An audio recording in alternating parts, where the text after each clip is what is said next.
자, 이번 시간에는요, 채권법 각칙을 하고, 그 다음에 부당이득, 불법행위를 총 정리를 이렇게 한번 간략하게 볼게요. 먼저, 이 채권법 각칙에서는요, 기본적으로 계약법부터 먼저 봐야 됩니다. 계약법은 구성이요, 계약 총칙, 그리고 계약 각칙, 이 두 가지 파트가 있어요. 계약 총칙은 모든 계약에 일반적으로 적용될 수 있는 내용들을 모아놓은 건데요. 그 유형은 세 가지 파트로 나눠져 있어요. 이 계약이 성립하는 모습을 정리하기 위해서 계약의 성립, 보통 세 가지가 있어요. 우리 민법에 세 가지 형태가 있어요. 성립 모습이. 그 다음에 계약이 성립했으면 계약이 효력이 발생하겠죠. 효력. 이 효력에 관한 것은 또요, 역시 여기도 세 가지를 우리 민법에서 설명을 하고 있어요. 그 다음에 계약이 성립해서 효력이 발생했는데 계약 내용대로 이행이 되지 않으면 그 계약 관계를 소멸시켜야 되거든요. 계약 관계를 이행이 안 되면 계약 관계를 없애버려야 또 다른 사람하고 계약을 할 수 있을 거 아니에요. 따라서 계약을 소멸시키는 제도로서 계약을 해지하거나 해제하는 이러한 모습을 규정해 놨어요. 두 가지죠. 두 가지. 자, 이렇게 이제 계약 총칙에서 정리합니다. 그 다음에 계약 각칙은 개별 계약을 정리해 놓은 거예요. 우리 민법에는 15가지 계약의 종류를 정해 놨는데, 이 전형계약이죠. 15가지가요. 그 중에 이제 우리는 4가지를 시험 봅니다. 4개의 계약이요. 매매계약, 임대차계약, 도급계약, 위임계약. 이 4가지의 계약의 모습이, 이 4가지에서, 이 계약 4가지에서 채권 채무관계가 만들어지고 그 채권 채무관계가 각 당사자, 행위 당사자한테 어떠한 내용으로 발생하는가, 이런 것들을 규율해 놨어요. 그래서 이 4가지를 이제 좀 살펴보게 되겠죠. 자, 그러면 계약법에 관한 내용을 우리 시험 범위 안에서 다 본 거예요. 그 다음에는요, 부당이득에 관한 문제예요. 법률상 원인도 없이 어떤 사람이 이득을 보고 그 타방이 손해봤을 때예요. 법률상 원인 없이 어떤 일방이 이득을 취하고 그로 인하여 상대방한테는 손해가 발생했을 때예요. 그러면 이득을 취한 사람은 법률상 원인도 없이 이득을 취했으니까 정당하지 않은 이득이라 그래요. 정당하지 않은 이득을 바로 부당이득이라 하죠. 부당한 이득이다, 이렇게 해요. 이 부당이득이면 주로 문제되는 게 뭐예요? 반환의 문제가 발생하고 그 반환에서의 범위를 정하게 돼요. 그래서 부당이득이 되면요, 반환 의무가 생기고 그 의무를 이행하기 위해서 반환 범위를 어디까지 정할 거냐라는 문제가 생기죠. 그래서 부당이득의 발생 원인을 살펴보고 그 발생했을 때 반환하게 되는 의무관계에서 그 범위를 어떻게 정할 것이냐, 이게 이제 핵심이 됩니다. 그런데 여기는 특이하게도 예외적으로 말이죠, 부당이득은 부당이득이지만 반환 청구권을 행사할 수 없는 경우가 있어요.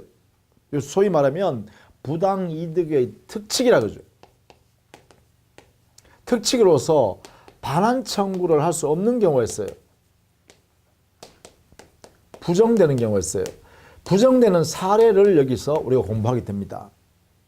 특이하게도, 그죠? 그래서 부당이득임에도 불구하고 돌려줘 할 수 없다는 거예요. 자, 이런 내용들을 우리가 보게 돼요. 그 다음에는 불법행위를 한 경우입니다.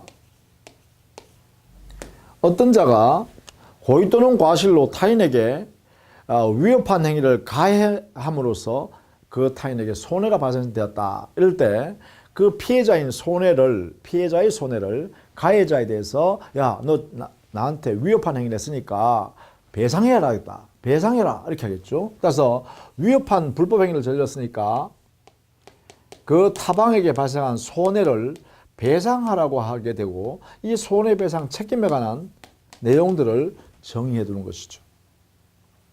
이때 손해배상 범위가 특히 문제될 텐데, 이때 손해배상하는 당사자와 주체, 그리고 손해배상의 범위, 그리고 그 손해배상이 발생하는 원인들에 대한 내용들을 정리해 놨어요. 유형화시켜 놓은 거죠. 그죠? 이 손해배상 여기도 역시 청구권이라는 권리가 발생합니다. 손해배상 책임을 묻기 위해서 손해배상을 해라라고 요구하는 권리요. 이런 내용으로 이제 전개되고, 이때 이제 여러 가지 여기도 불법행위에 대한 특칙들이 많습니다. 불법행위에 대한 특칙이요.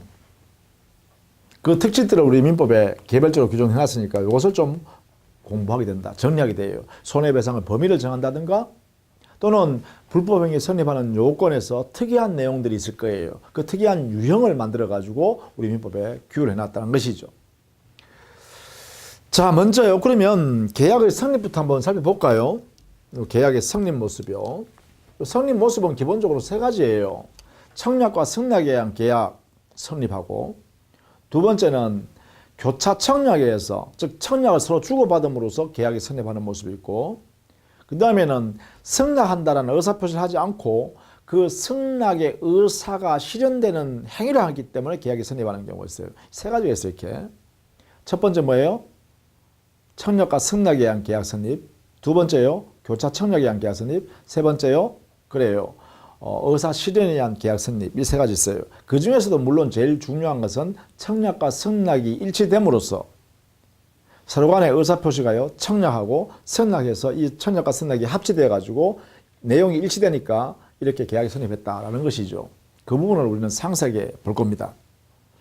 이러한 계약 성립 과정에서 문제되는 게 뭐냐면, 계약은 성립했으나 원시적 불능이 있을 때 계약 체결상의 과실 책임이라는 535조 요 조항이 하나 더 추가됩니다. 계약 성립했어요. 자, 그 다음에 이렇게 계약이 성립, 세 가지 모습으로 계약이 성립했단 말이에요. 첫 번째 뭐랬어요? 청약과 승낙의 계약 성립. 두 번째, 교차 청약. 세 번째, 의사 실현에 의한 계약 성립. 세 가지 있어요. 그 계약이 성립하게 되면 일정한 효력이 발생해요. 그 효력은 기본적으로요, 우리 민법에 있는 계약은 기본적으로는 쌍무계약이 원칙인 모습이에요. 쌍무계약. 대가적 채무가 발생한다는 거죠. 대가적 채무가 서로 간에 발생했을 때 그 쌍무계약에서 특성에서는요, 채무 사이에 결연관계거든요. 결연성. 아주 밀접하다는 거예요. 그러다 보니까 그 채무는 동시에 이행해야 되고, 또요, 동시 이행할 뿐만 아니라 후발적 불능이 생기면 위험 부담을 해야 되는 문제가 생겨요. 손실 위험을 누가 부담할 것이냐라는 문제가 생기고, 세 번째는 쌍무계약인지 여부를 따지지 않고 말입니다. 계약 내용의 채권 채무는 그 계약 당사자가 가져갑니다. 이익이든 불이익이든 간에 계약을 체결하게 되면 계약상의 효과는 계약을 체결한 당사자가 하는 것이 원칙입니다. 그런데 그 계약 당사자의 합의에 의해서 제3자한테 계약상의 이익을 급부하도록 주어지도록 이렇게 약속하는 경우가 있어요. 그런 걸 뭐라 하냐면 제3자를 위한 계약이다 이렇게 하죠.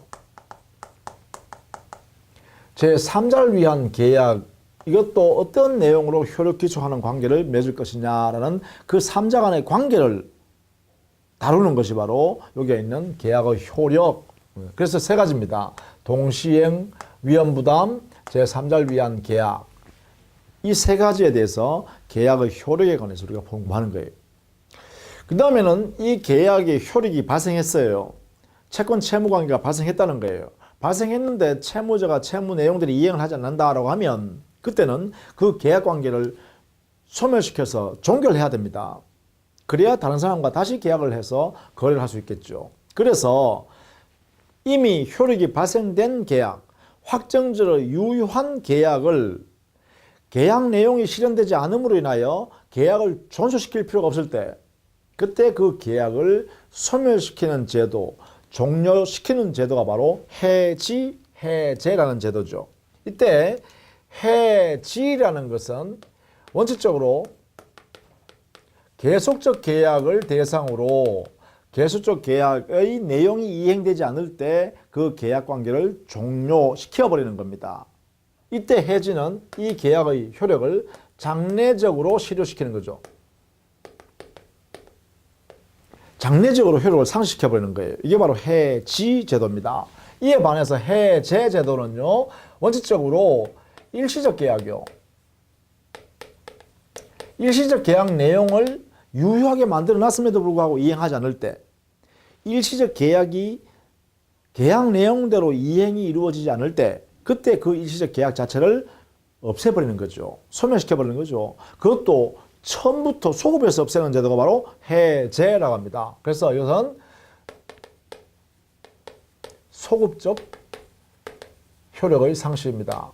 그래서 소급적 실효다 이렇게 되겠죠. 이게 해제 제도입니다. 그래서 해제, 해지 제도를 통해서 유효한 계약의 그 계약 관계를 종결시켜버리는 제도가 있다. 이게 해지제예요. 자, 이런 내용이 되고요. 매매라는 것은 재산권의 이전에 대해서 대금 지급하는 약정을 하는 것이죠. 어느 일방은, 즉 매도인은 재산권 이전할 의무, 채무를 짊어지게 되고 그 상대방인 매수인은 대금 지급하는 그러한 내용의 약정을 하는 거죠. 그래서 재산권 이전의 약정과 대금 지급의 약정을 함으로써 이루어지는 계약이 바로 여기 있는 매매 계약이 되겠죠. 매매 계약. 그 다음 임대차 계약은 계약 당사자 일방이 그 타방에게 물건의 사용 수익을 하게 할 것을 의무를 짊어지기로 약속하고 그 상대방은 차임을 지급하기로 약속하는 그러한 약정이 되면 임대차 계약이 되는 거예요. 당해 임차물의 사용 수익을 할 수 있도록 해줄 의무를 부담하고 임대인은, 임차인은 당해 목적물 사용 수익이라는 대가로서 차임을 지급하기로 약속을 이렇게 하면 그것이 바로 임대차 계약이 됩니다. 임대차 계약. 그 다음에 도급계약이라는 것은 일의 완성을 수급인이 약정하는 거예요. 이에 반해서 도급인은 그 일의 완성의 대가로서 보수를 지급하기로 하는 약정을 하는 것이죠. 이게 바로 도급계약이 되겠죠. 도급계약. 그래서 일의 완성에 대한 약정과 보수 지급에 관한 약정을 함으로써 이루어지는 계약이 바로 도급계약입니다. 그 다음에 위임계약은요. 위임계약은 타인의 사물을 처리할 것을 서로 약정하는 것이 바로 위임계약입니다. 이때 자신의 사물을 타인에게 부탁하는 사람을 위임인이라 그러고 그 타인의 사물을 처리해 주기로 그 사물을 처리해 주기로 약속한 사람, 이 사람을 수임인이라 그럽니다. 그래서 위임인과 수임인의 타인의 사무 처리에 관한 약정을 함으로써 발생하는 것이 바로 위임계약이 되겠죠. 그래서 매매, 임대차, 도급, 위임 이 네 가지 계약에서의 그 계약 당사자에게 각각 채권 채무 관계가 어떤 내용인가를 살펴보는 이게 바로 여기에서 배우는 거다. 그죠? 이런 내용들을 우리가 기본적으로 봅니다. 자, 그 다음에 우리 교재는요, 63페이지에 가면 부당이득에 관한 내용이 있죠. 부당이득. 이 부당이득은 그 의미 한번 보세요. 법률상 원인 없이 일어났죠. 이게 말은 뭐냐면 두 사람 사이에 법에 근거하여 서로 이익을 받을 수 있는 그러한 근거가 없다는 거예요. 그게 바로 부당이득의 근거에 가장 기본되는 내용입니다. 법률상 원인 없이. 이 말이 대단히 중요해요. 법률상 원인 없이 여기 자, 이 근거 없이 이 말이죠. 근거도 없이 아무 원인도 없이 이득을 취했다라는 게 부당한 이득 이렇게 되겠죠. 부당이득, 정당하지 아니한 이익을 취득했다라는 거예요. 그러면 정당하지 않은 이득을 취득한 당사자는 이득을 취득했지만 그 상대방 어떤 자에게는 손해가 그로 인하여 발생했다는 거예요. 그러면 이 손해에 대해서는 부당하게 이득을 본 사람은 그 손해를 메꾸어서 돌려주라는 거예요. 메꾸기 위해서 돌려주라는 거예요. 이게 바로 부당이득 반환이죠. 이게요. 그래서 그 반환 범위는 손해난 범위 내에서 상대방이 이득한 범위를 초과하는 범위 내에서 메꿔라라는 거예요. 그죠? 다만 이제 이 부당이득한 사람이 반환 청구받았을 때 그 반환이요. 선의로 이득을 취했다면 현존 이익으로 반환하라고요. 만약에 그 이득이 악의자로서의 이득을 수익했다. 즉 부당이득이라는 사실을 알면서 그 이득을 취했다라고 하면 그때는 전부 다 배상하라는 거예요. 상대방 손해를요. 그래서 보통 이게 원칙은요. 이 범위에 대한 원칙은 선의의 수익자의 여기에 부당 이득을 취득한 사람을 수익자라 그래요. 그 수익자가 부당 이득이란 사실을 모르는 상태에서 이득을 취했다라고 하면 현재 돌려줄 때 남아있는 현재 존재하고 있는 이익으로 이것으로 반환하라라는 것이죠. 반환 범위가 현존 이익의 반환이다 이렇게 해요. 그러나 그 수익자가 부당이득이 된다는 사실을 알면서 수익을 취한 경우요. 이럴 때는 그 타방의 손해 전부를 배상해야 한다는 원칙입니다. 이렇게 해요. 전부 배상해 줘야 돼요. 즉 상대방의 손해를 전부 다 배상하라는 거예요. 마치 이것은 불법행위에 의한 손해배상 책임과 똑같습니다. 불법행위자의 책임과 같아요.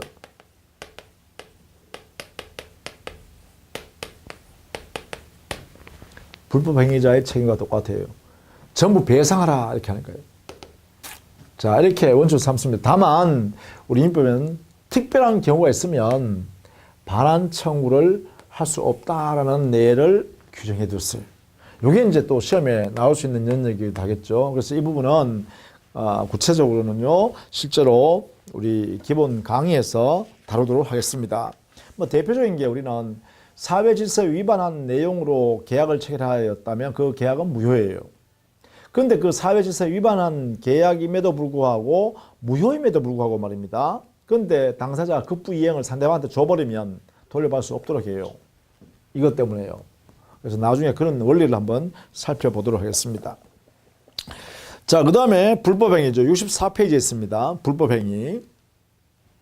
자, 이 불법행위라는 것은 기본적으로요, 가해자가 있고, 가해자, 그리고 피해자가 있는 거죠. 이렇게. 이때 이제 이 불법행위라는 것은 이 가해자가 우리 법에서 허용되지 않는 행위를 하는 거예요. 위협하는 행위라는 거죠. 즉, 위법 행위를 통해서, 이걸 통해서 이 피해자한테 손해가 생기는 거예요. 손해가 발생했다. 이런 건데, 그 과정을 살펴보면 이렇습니다.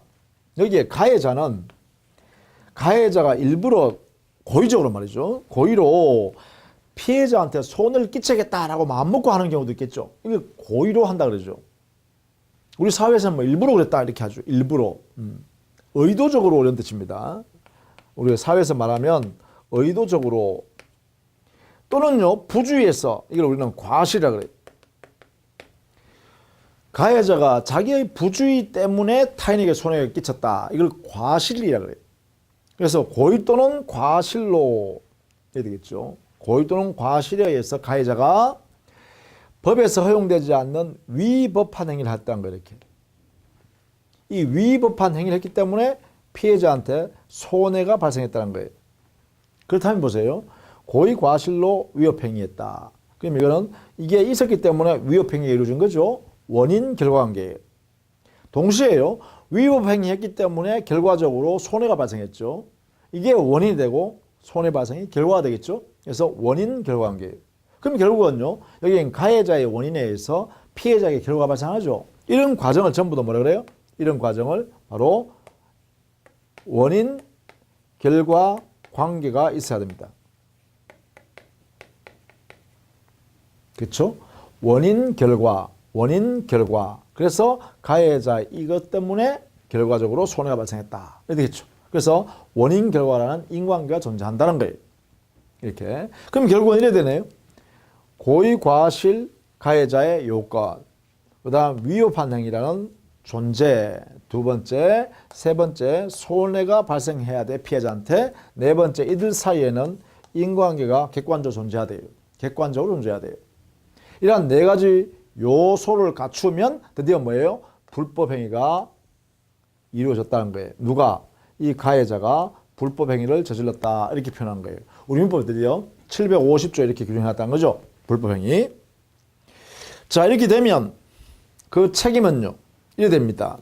여기에 있는 피해자의 손해는 가해자한테 청구할 수 있죠. 이렇게요. 이게 바로 효과입니다. 내한테 배상하라. 이게 발생하죠. 이 손해배상 청구권이 바로 채권적 청구권, 즉 채권이에요, 채권. 근거는요, 자, 여기에 부당이득에 의한 반환 청구와 불법행위에 의한 손해배상 청구권, 요 두 가지는요, 이것은 우리 민법에 정해져 있는 채권이에요. 자, 여기에 있는 계약에 의해서 발생한 채권은요, 약정 채권이죠.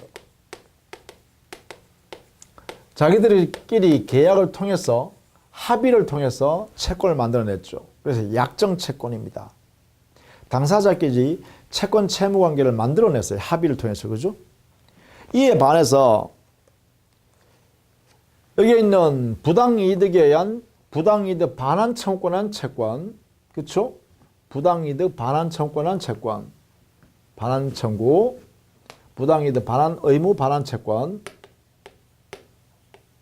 이 채권과 불법행위에 의한 손해배상 채권, 손해배상 청구권, 이것도 채권을 하겠습니다.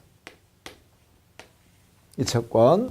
이 두 가지는요, 이것은 741조에서, 이것은 750조에서 각각 법률 규정에서 이렇게 채권이 발생하도록 정해놨어요.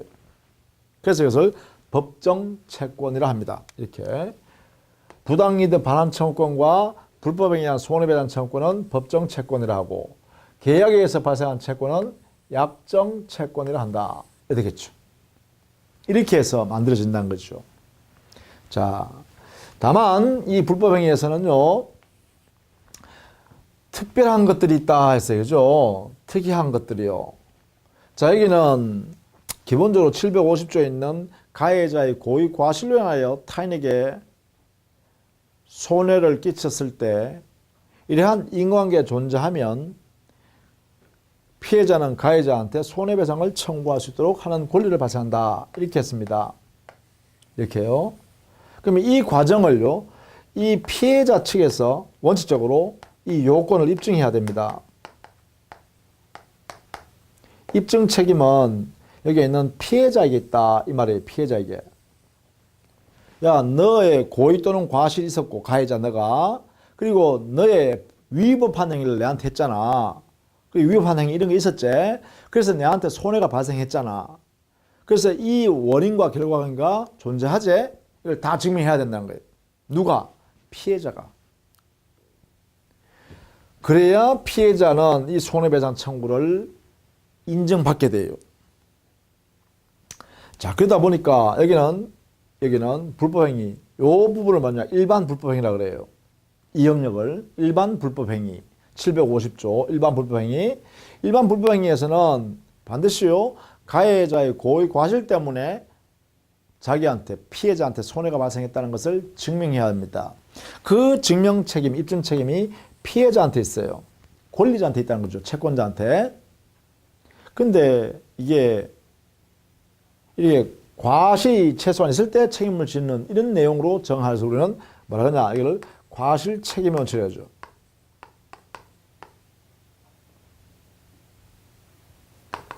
여기는 과실 책임의 원칙이 적용되는 영역이에요. 이 영역은요, 최소한 가해자의 과실이 있어야만 책임을 진다. 이런 영역이죠. 여기는 이런 영역이에요. 그런데 이러다 보니까 피해자인 이 채권자인 피해자가 손해배상을 못 받는 경우가 자꾸 오늘날에는 많아지죠. 왜냐하면 이 인과관계를 밝힌다는 게 그렇게 간단하지가 않습니다.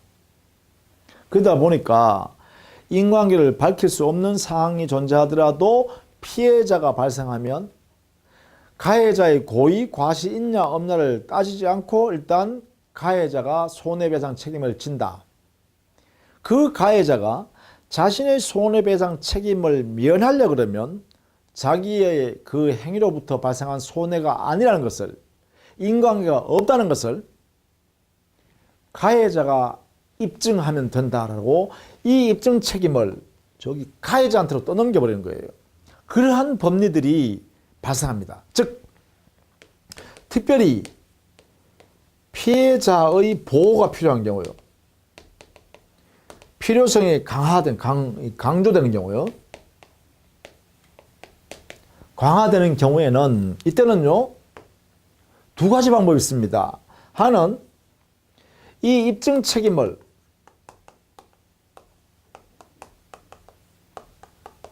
전환시켜버리는 거예요. 누구한테로? 가해자한테로 맡겨버리는 거죠. 이런 내용이 우리 민법에 있다는 거예요.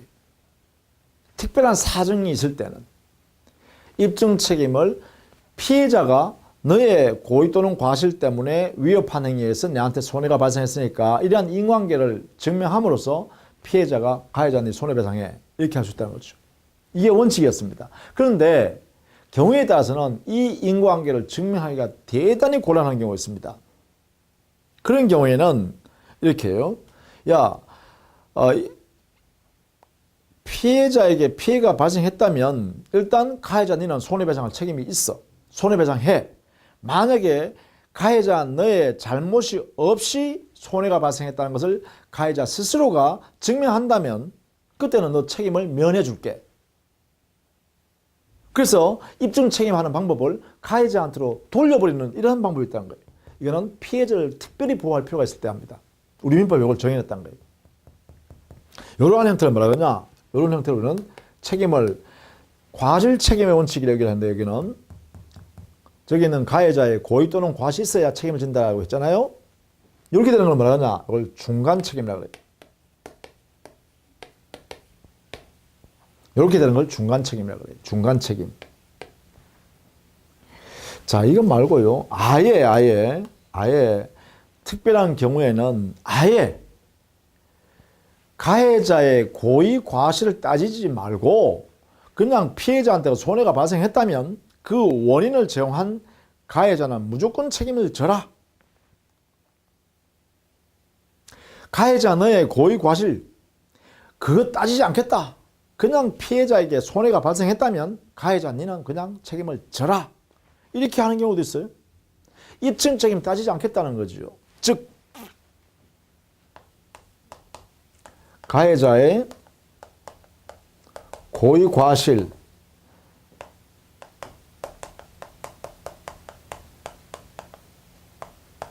않고 책임 인정하는 제도를 만들어 놨어요.